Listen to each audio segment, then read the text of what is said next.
নমস্কার বন্ধুরা, মনীষা রান্নাঘরে সবাইকে স্বাগত। আজ আমি আপনাদের দেখাবো সন্ধ্যের স্ন্যাক্সে দারুণ টেস্টি এবং মুচমুচে একটা নাস্তার রেসিপি, যেটা কিন্তু মাত্র 10 মিনিটে তৈরি হয়ে যায় শুধুমাত্র আটা আর আলু দিয়ে। চলুন এখন আমি রেসিপিটা শুরু করি। এই রেসিপির জন্য প্রথমে দেখুন এখানে নিয়েছি দুটো মাঝারি সাইজের সেদ্ধ আলুটাকে আমি আগের থেকে সেদ্ধ করে নিয়েছিলাম। এবার এখন আমি একটা ছুরির সাহায্যে দুটো আলু আমি এইভাবে ছোট ছোট করে কেটে নিচ্ছি। বন্ধুরা, শুধুমাত্র আটটা আলু দিয়ে এই রকম সহজ একটা স্ন্যাক্স রেসিপি আপনারা যে কেউ কিন্তু একবার দেখার পরে বানিয়ে নিতে পারবেন। দেখুন আলু কিন্তু খুব সুন্দরভাবেই আমি কেটে নিয়েছি। এদিকে একটা মিক্সিং বোল নিয়েছি, আর এখানে আমি দিয়ে দিচ্ছি দেখুন মাঝারি সাইজের একটা বাটিতে 1 বাটি পরিমাণে আটা। এবার আমি আটার উপরে দিয়ে দিচ্ছি সেদ্ধ করে রাখা আলু। আমি কিন্তু এইভাবেই আলুটাকে দিয়ে দিলাম। যদি আপনারা আলুটাকে আগের থেকে ম্যাশ করে নেন তাহলে সেভাবেও দিতে পারেন, আবার গ্রেট করেও দিতে পারেন। এখন আমি আলুর মধ্যে দিয়ে দিলাম স্বাদ অনুসারে লবণ। এরপরে দেখুন দিয়ে দিচ্ছি এখানে সাদা তেল। এবার আমি তেলটা দিয়ে বেশ ভালোভাবেই কিন্তু মিশিয়ে নেব, আর আলুটাকে কিন্তু হাত দিয়ে আমি একটু ভেঙে ভেঙে দেব, আর আলুর মধ্যে যেন কোনো রকমের দোলাভাব না থাকে। তো সেইভাবে আলুগুলো ভেঙে আটার সঙ্গে মিশিয়ে নিতে হবে। ভীষণই সহজ সরল একটা স্ন্যাক্স রেসিপি। সন্ধ্যের চায়ের আড্ডা জমাতে কিন্তু এই স্ন্যাক্সটা সত্যি বাজিমাত করে। তো যাই হোক বন্ধুরা, এখন দেখুন এইভাবে করে আমি বেশ ভালোভাবে মিশিয়ে নেব। আর এখানে কিন্তু একটা শক্ত ডো তৈরি করে নিতে হবে। এই আটা আর আলুর সঙ্গে কিন্তু আমি কোনো রকমে জলের ব্যবহার করব না, শুধুমাত্র এই আলু দিয়ে কিন্তু আটাটা মেখে নিতে হবে। আমি কিন্তু আটার পরিমাণ অনুযায়ী এখানে দুটো সেদ্ধ আলু নিয়েছি। আপনারা যেমন আটা নেবেন সেই বুঝেই কিন্তু আলুর পরিমাণটা বাড়িয়ে কিংবা কমিয়ে নেবেন। দেখুন সুন্দরভাবে কিন্তু আমি আলুগুলোকে এইভাবে ভেঙে আটার সঙ্গে মিশিয়ে নিয়েছি। এরপরে আমি এখানে দিয়ে দিচ্ছি সামান্য পরিমাণে ধনেপাতা কুচি। আর এখন আমি ধনেপাতা কুচি দিয়ে দিয়ে দিচ্ছি এখানে হলুদের গুঁড়ো, কালারের জন্য একটু কালারটা সুন্দর আসবে। তো এরপরে এখানে দিয়ে দিচ্ছি ঝাল লঙ্কার গুঁড়ো, একটু ঝাল ঝাল হলে কিন্তু ভীষণই টেস্টি হয়। এরপরে এখানে দিয়ে দিলাম গরম মশলা গুঁড়ো, আর দিয়ে দিচ্ছি এখানে দেখুন খুবই সামান্য পরিমাণে চাট মশলা। তো চাট মশলা দিলে ভীষণ ভালো হয়। আর দিয়ে দিলাম জিরের গুঁড়ো। এখন আমি হাতে ঘষে একটু দিয়ে দিব জোয়ান, সামান্য পরিমাণে জোয়ান দিলাম। জোয়ান দিলে কিন্তু হজমে বেশ সাহায্য করে এবং খেতেও বেশ ভালো হয়। দেখুন এরপরে দিয়ে দিচ্ছি অল্প পরিমাণে কালো জিরে। আর এই নাস্তার মধ্যে যখন কালো জিরেটা মুখে পড়ে তখন কিন্তু দারুণ লাগে খেতে। যে কোনো স্ন্যাক্স রেসিপিতে সামান্য একটু কালো জিরে দিয়ে দেখবেন বন্ধুরা, ভীষণই টেস্টি হয়। এখন আমি এই মশলাগুলো দিয়ে বেশ ভালোভাবেই কিন্তু মিশিয়ে নিচ্ছি। সুন্দরভাবে মিশিয়ে একটা নর্মাল ডো তৈরি করে নিতে হবে। তবে এই ডোটা কিন্তু একটু শক্ত হবে, রুটি পরোটার ডোর থেকে একটু আলাদা। তো দেখুন এখানে কিন্তু ডোটা আমার রেডি হয়ে গেল। এরপরে আমি ডোটা একটু রেস্টে রেখে দেবো মিনিমাম 5-7 মিনিটের মতো, বেশি সময় ধরে রাখা দরকার নেই। তো এখানে আমি 7 মিনিট পরে ফিরে এলাম। 7 মিনিটের পরে আবার একটু এইভাবে করে আমি ডোটাকে মেখে নিচ্ছি। বন্ধুরা, রেসিপি ভালো লাগলে লাইক, শেয়ার, কমেন্ট এবং সাবস্ক্রাইব করে আমার পাশে থাকবেন।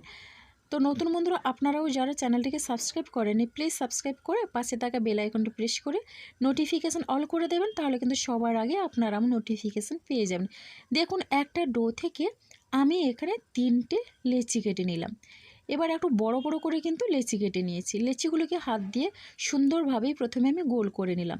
এবার ওখান থেকে আমি একটা লেচি নিয়ে এইভাবে বেলে নিচ্ছি। এবার বেলে নেওয়ার পর দেখুন একটা রুটির শেপ আমি নিয়ে নিলাম, আর এটা কিন্তু একটু মোটা। এবার আমি একটা ছুরির সাহায্যে এইভাবে চারিদিকে কেটে বাদ দিয়ে একটা চৌকো শেপের পরোটার মতো আমি তৈরি করে নেব।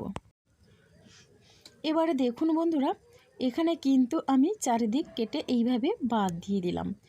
এরপরে আমি ছুরির সাহায্যে এইভাবে আড়াআড়িভাবে প্রথমে কেটে নেব, তারপরে কিন্তু লম্বালম্বিভাবে।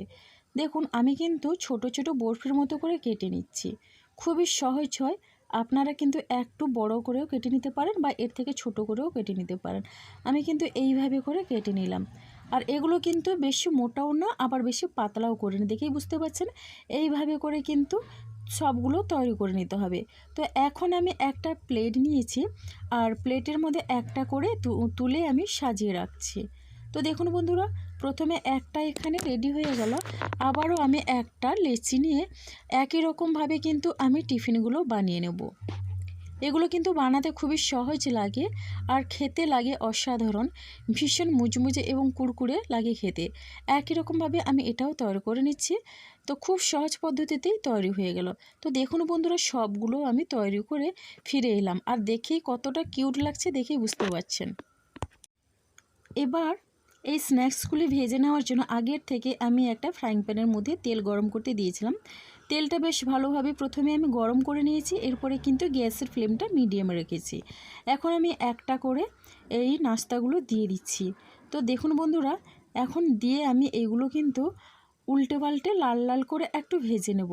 একটু লাল করে ভাজলে কিন্তু ভীষণ মুচমুচে হয়, খেতে লাগে অসাধারণ। এবার আমি প্যানের হাতলটা ধরে এইভাবে ঝাঁকিয়ে দিলাম। তেলগুলো কিন্তু উপর পর্যন্ত লাগবে, যেহেতু আমি এখানে অল্প তেলেই কিন্তু এই স্ন্যাক্সগুলো রেডি করে নেব। দেখুন এখন আমি উল্টে নিচ্ছি আর উল্টে পাল্টে এইভাবে লাল করে ভেজে নিচ্ছি। এক একটা কিন্তু নিজে থেকেই ফুলতে শুরু করেছে। আপনারা কিন্তু চাইলে এখানে ডুবো তেলেও ভেজে নিতে পারেন। দেখুন বন্ধুরা, আমি একটু লাল করে ভেজে নিলাম। তো এই রকম কালার করে ভেজে নিলাম। আপনারা চাইলে কিন্তু আরও একটু বেশি কালার করে বা হালকা কালার করে ভেজে নিতে পারেন। দেখুন এবার বাকিগুলো একই রকমভাবে আমি ভেজে নেব। এটা শুধুমাত্র স্ন্যাক্স নয়, হালকা ফুলকা খিদে পেলে যে কোনো সময় কিন্তু এটা খেতে পারেন, আর বাচ্চা বড় সবার কিন্তু বেশ ভালো লাগবে। তো বন্ধুরা দেখুন, এখন আমি এগুলো উল্টে নিচ্ছি, আর এগুলো কিন্তু খুব সুন্দরভাবে ফুলছে। তো এইভাবে ফুলকো ফুলকো মুচমুচে যদি স্ন্যাক্স হয় সন্ধ্যের আড্ডায়, তাহলে আর কি চাই বলুন।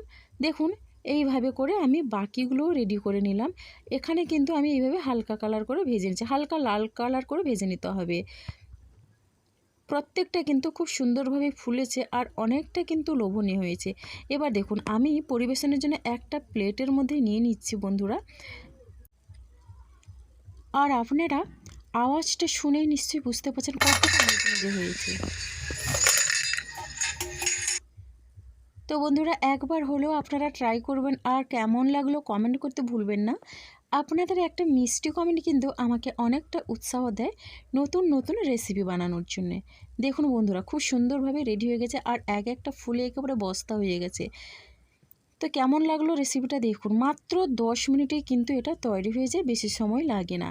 তো এখন কিন্তু পরিবেশনের জন্য এখানে কিন্তু একটু টমেটো কেচাপ বলে আর কোনো কিছুর প্রয়োজন হয় না, ভীষণই টেস্টি হয়। তো বন্ধুরা, আজকের রেসিপিটা আমার এই পর্যন্ত, আর আগামীকাল আসবো আবারও একটা নতুন রেসিপি নিয়ে।